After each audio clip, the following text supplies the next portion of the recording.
Hello friends, welcome back to my channel hello SR kitchen. ఈరోజు మన recipe వచ్చేసి కాకరకాయ ఫ్రై. మనం అన్నం తినేటప్పుడు సైడ్ డిష్గా సూపర్గా మంచి టేస్ట్తో ఉంటుంది. ఒకసారి ట్రై చేయండి. చేదు లేకుండా కాకరకాయ ఫ్రైని ఎలా చేయాలో ఈ వీడియోలో చూద్దాం. ఇక లేట్ ఎందుకు, వీడియోలో పదాం. ముందుగా ఇలా ఒక 3 కాకరకాయలు అయితే నేను తీసుకున్నాను. ఇలా చిన్న చిన్న ఉప్పులుగా కట్ చేసుకున్నాను. ఇవి కట్ చేయక ముందే మనం వాటర్తో ఒక 2 సార్లు కడుక్కొని బట్ట తీసుకొని తుడుచుకోవాలి. తర్వాత ఇలా కట్ చేసుకున్నాక సగానికి లోపల ఉన్న ఈ వైట్ది అలాగే ఈ గింజలన్నీ తీసేయాలి.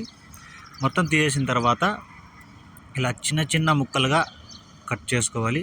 ఇలా పొడుగా కట్ చేసుకొని మన సైజుని బట్టి ఒక 1/2 ఇంచ్ కానీ, ఇంచు కానీ, 1/4 ఇంచ్ కానీ మనకి ఎంత సైజులో ముక్కలు కావాలో అంత ముక్కల్ని మనం కట్ చేసి పక్కన పెట్టుకుందాం.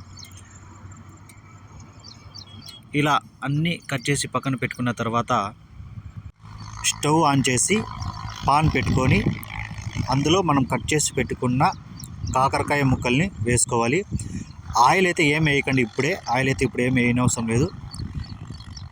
ఈ కాకరకాయ ముక్కలు కొంచెం బాగా వేగిన తర్వాత వేసుకుందాం ఆయిల్. ఇప్పుడైతే మనం వీటిని హైలో కానీ మీడియంలో కానీ పెట్టి మనం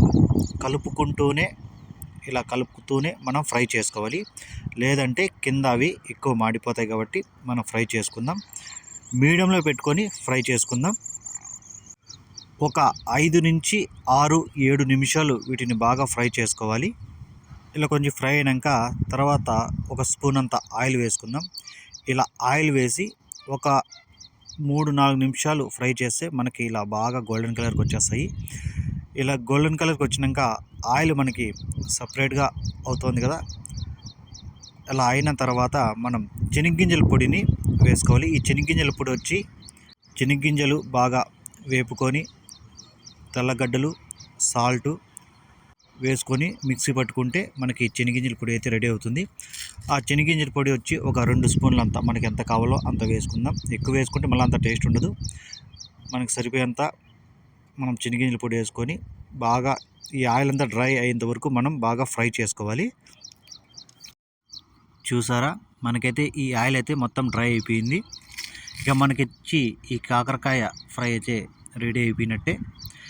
ఇక మనం ఈవినింగ్ పూట కానీ మధ్యాహ్నం కానీ అన్నంలోకి నంచుకోవడానికి సూపర్గా ఉంటుంది. చేదు లేకుండా ఎలా ఫ్రై చేయాలో ఈ వీడియో చూసారు కదా. ఒకసారి మీరు ట్రై చేయండి, ఎలా వచ్చిందో కామెంట్ చేయండి. Thank you.